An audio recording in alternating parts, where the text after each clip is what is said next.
treasure gold. Hi everyone. I hope you're having an excellent day.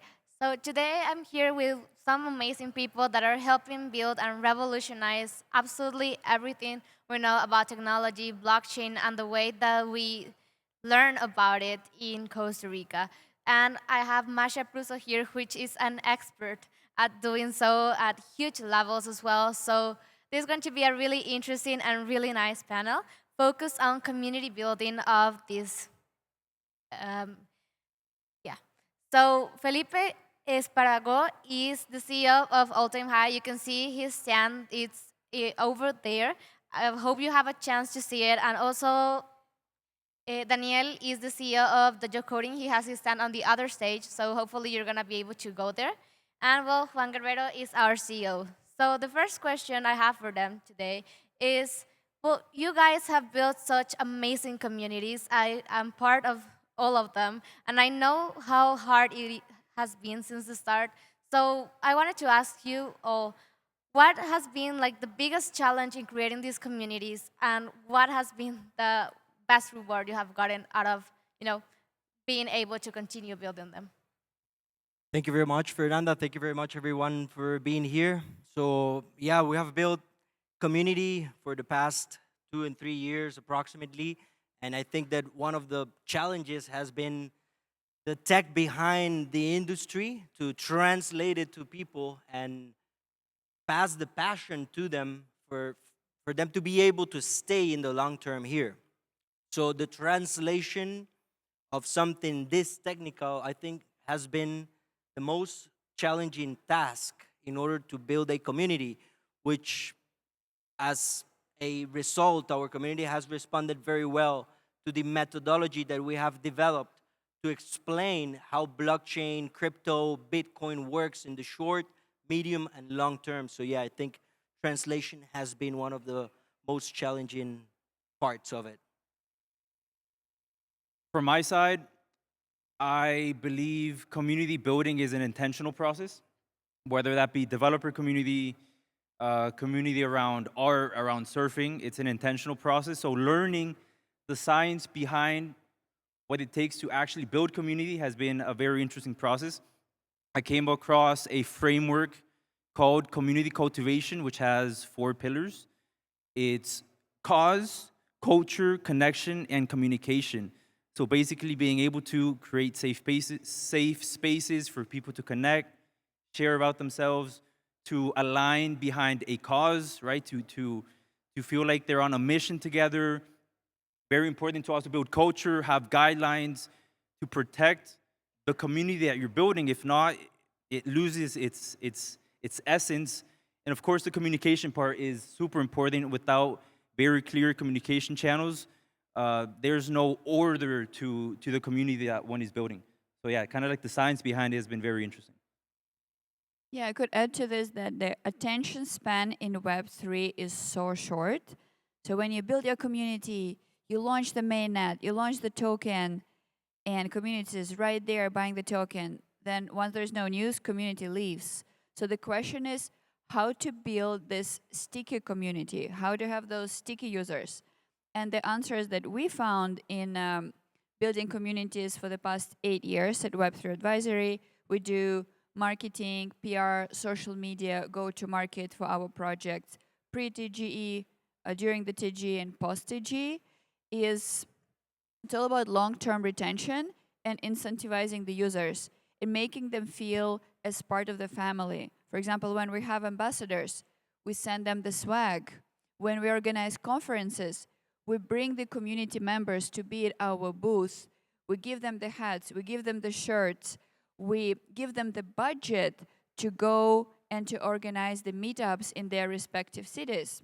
For example, when I consulted Chainlink back in the days, we had our head of ambassadors go all over Europe to all European capitals and empower the community members and show them how to organize those meetups.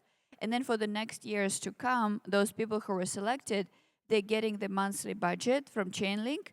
It's $300 up to $800. And they have this budget, they're empowered, and they set up those developer meetups. So to make them responsible, give them leadership, give them feeling of belonging, really keeps this community going and expanding. Well, amazing.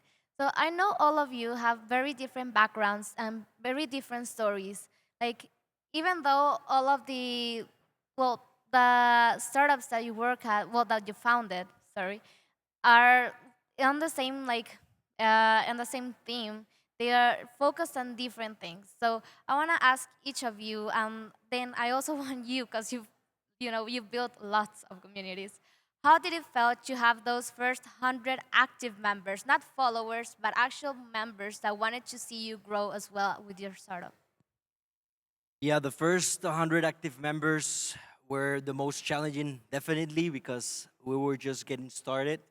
So the commitment that we had with them for them to really have results and to really understand and deliver the product that we were selling, that commitment was pretty. They could feel it through the service, through the sessions, because we provide one-on-one live sessions to people that want to get into the blockchain, crypto, Bitcoin, Web3 industry as a whole and get it to understand very, very clear and go in the long term. So definitely the live one-on-one sessions so they can feel the human interaction has been the key for this, because in a sea of pre-recorded courses, the one-on-one session actually outstanded the most. So yeah, I think that was the key of it. From my side, a developer community like Dojo Coding was exactly something that I wanted as well when I started out in open source software, in blockchain development. So building this community was truly also for myself. I wanted to surround myself with like-minded individuals who have a passion for technology, for building new things, for launching startups, exploring new things. So that's really what made it super easy for me. It was a community that I truly wanted to be a part of.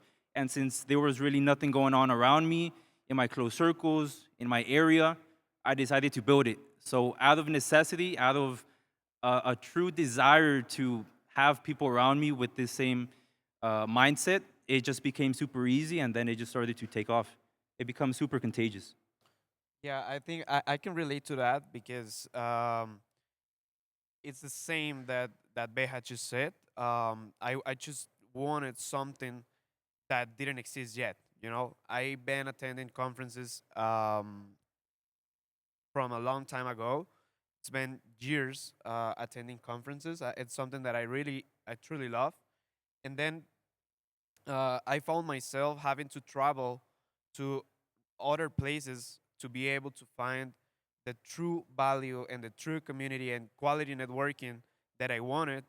I found myself having to fly to different countries, either to North America, Europe, Asia, whatever. And even back then, I didn't have that possibility. So it was frustrating not having something like that in Central America that was that were closer to where I was. So it was out of necessity as well. Out of necessity, we started growing blockchain jungle. We created smaller events, and then we decided to go all in and create the big event once the concept was proved. And in 2023, many of you attended that event, and here we are, 2025, and hopefully many more events during 2026. But the first 400 people that we achieved were through digital marketing and also through organic events, smaller events that we created. So we will build in the basis to create the big event later on. Thank you. Yes, all of us here are community of the blockchain jungle. And thank you so much, Fernanda and Juan, to bring all of us here. I'm really grateful. I came from Miami with my team and thoroughly enjoyed this community. So to answer your question about the first 100 die-hard fans, so I can speak on one side for our project that we advise and consult, and on the other side for myself, building the personal brand. So first of all, to attract your first 100 diehard fans. These are gonna be your friends and family. These are the people who love you, even when you raise your seed round as a project. Friends and family round, your first 100 diehard fans. So what you do, you talk about interesting things, you have an interesting life, you create an interesting product, and people come. And also another thing is I DM people. I told them I was just announced on the Forbes 40 under 40 Latam. Please like it. Please comment. And you shouldn't be shy. It's absolutely okay to go to your Twitter, go your LinkedIn, go to Instagram, do it yourself or ask your team or just have an AI bot who will be blasting in every single group, blasting to every single of your 1,000 LinkedIn followers what you do, what you accomplished, one by one, and that's how you get your first 100. Well, you just answered actually the next question that I was going to ask. That it was about how do you actually make your members of your community feel part of your community and reward them and make them feel part of the foundation of what your startup is. So I know you just said some very interesting things that you can do, but I was wondering what else can we do to make our communities feel part of it all? Oh, other things I could add for the community is, especially for developers, we have to find out what are their pain points. How can we help them solve those pain points and organize maybe weekly meetups? What we were doing at Polygon, I was head of public relations at Polygon and wore a lot of hats at the company.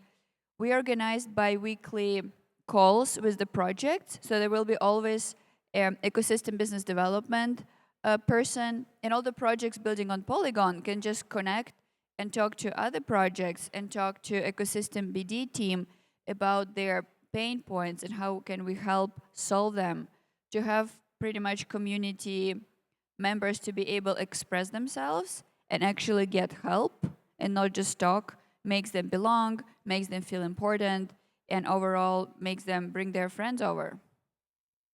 Something that has been super sticky for dojo coding is embracing the fact that humans like to follow other humans. It becomes very sticky when you make it very clear what's the path to follow to actually progress towards your goal. So when you enter a community and this community actually helps you achieve something, you feel progress. You feel like you had a win, a success.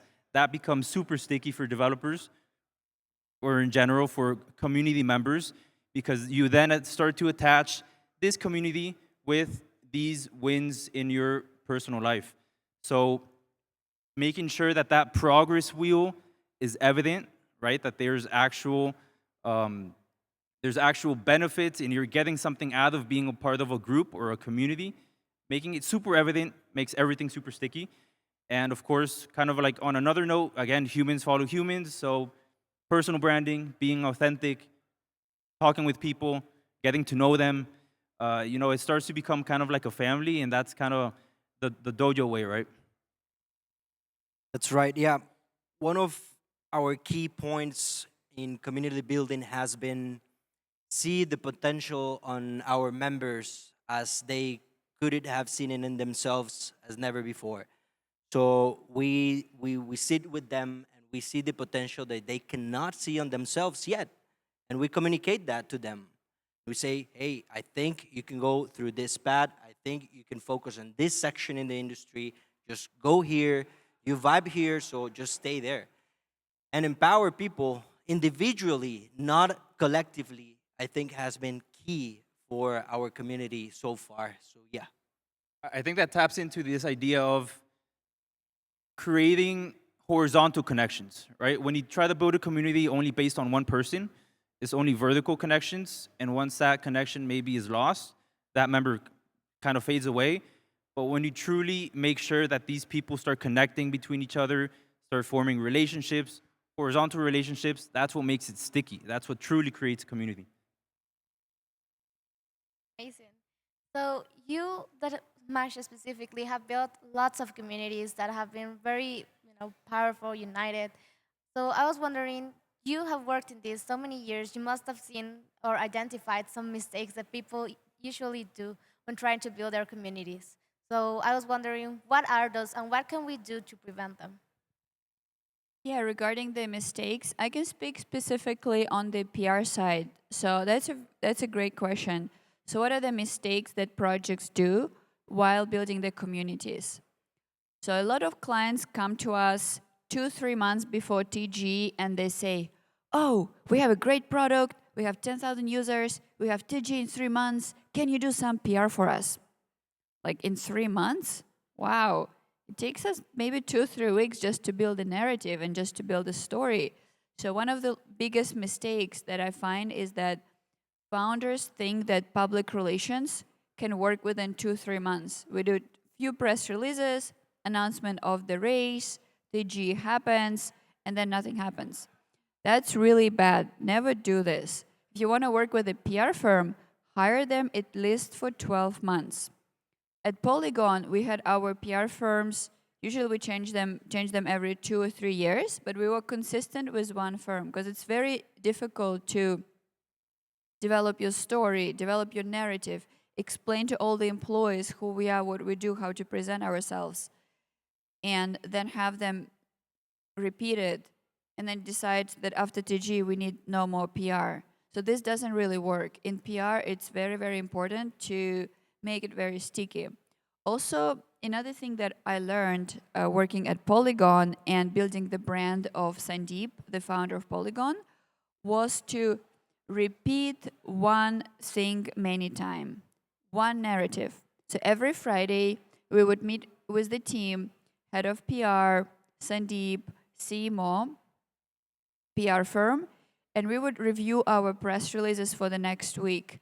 And after the quote in the press release of the founder, there will be always the same phrase for the 6 months that I was leading the PR division. It was something around Polygon has already built more, 5 times more. There's 5 times more games that were built on Polygon than any other chain. So we repeated this thing for 6 months, and we did not change our narrative. So the mistake that projects do is that they have their narrative document. Narrative is a little paragraph about the company, why they're better. They would change narrative in every external document, blog post.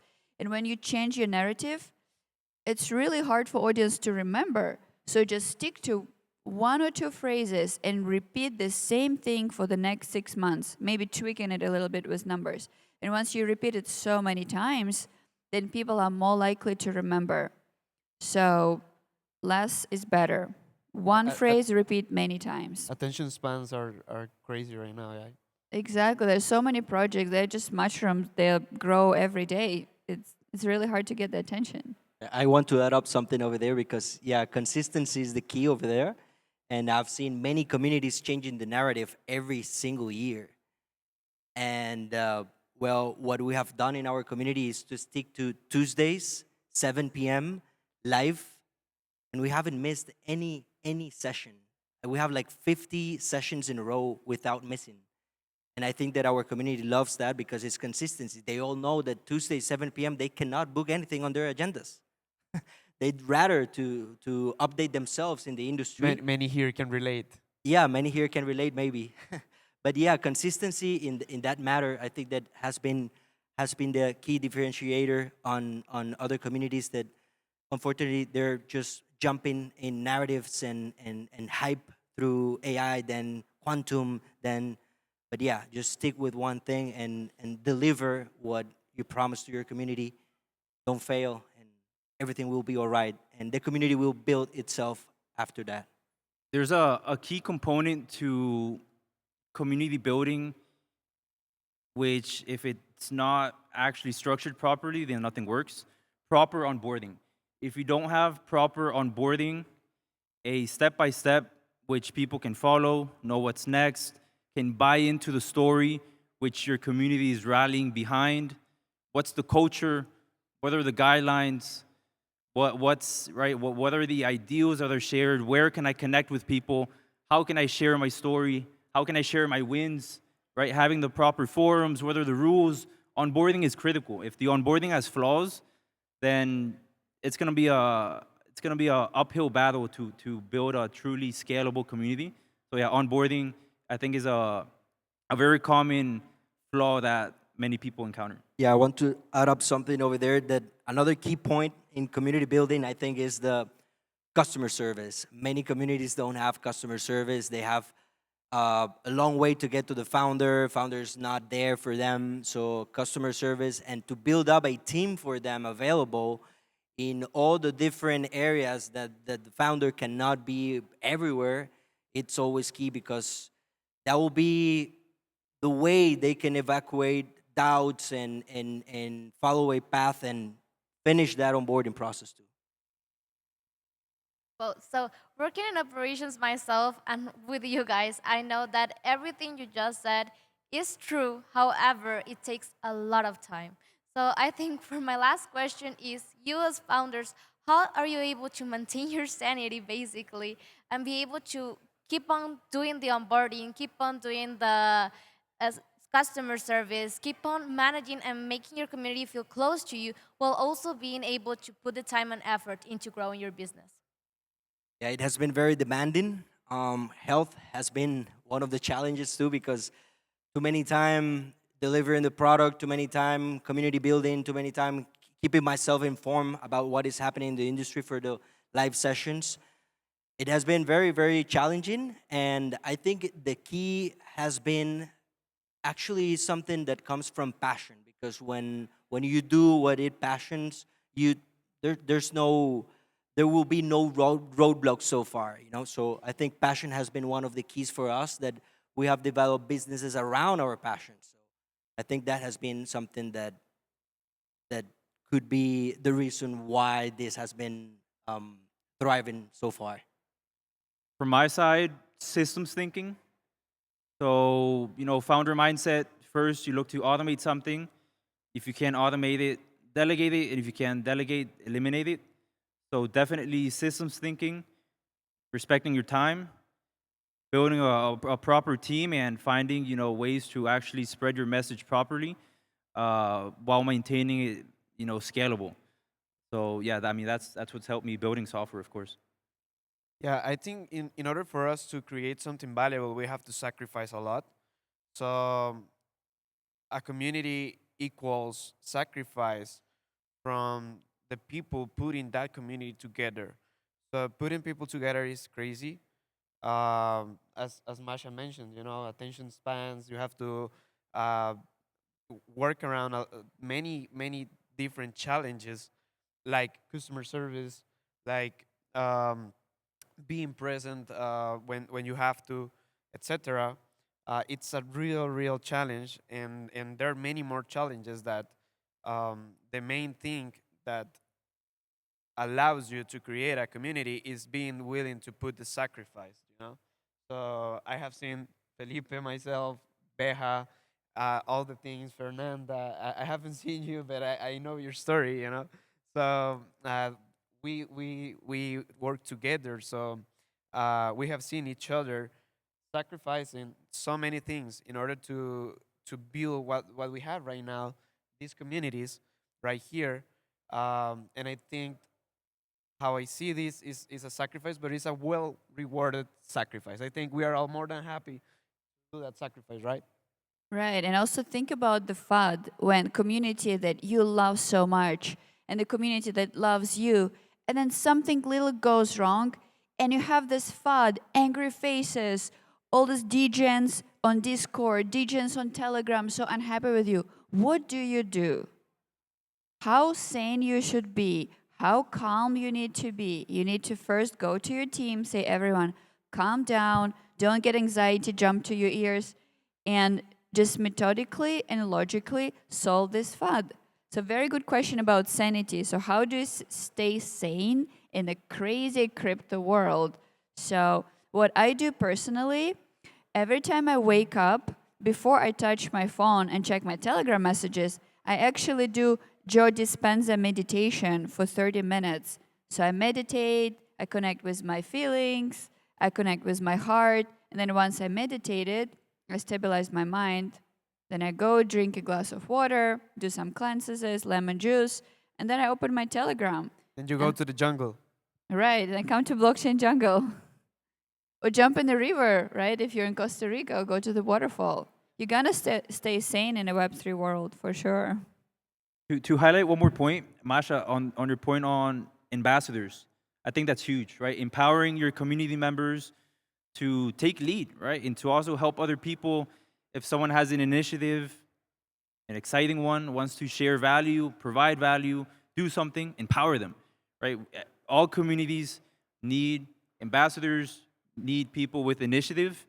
And whenever you find those gems, you truly need to empower them, double down on them, because those are leaders, and we need more leaders in this world. Amazing. So I wish we had more time, but time's up. So I really want you to give a round of applause to these amazing people because I have seen how hard they work. So thank you. My sorrow into treasure gold.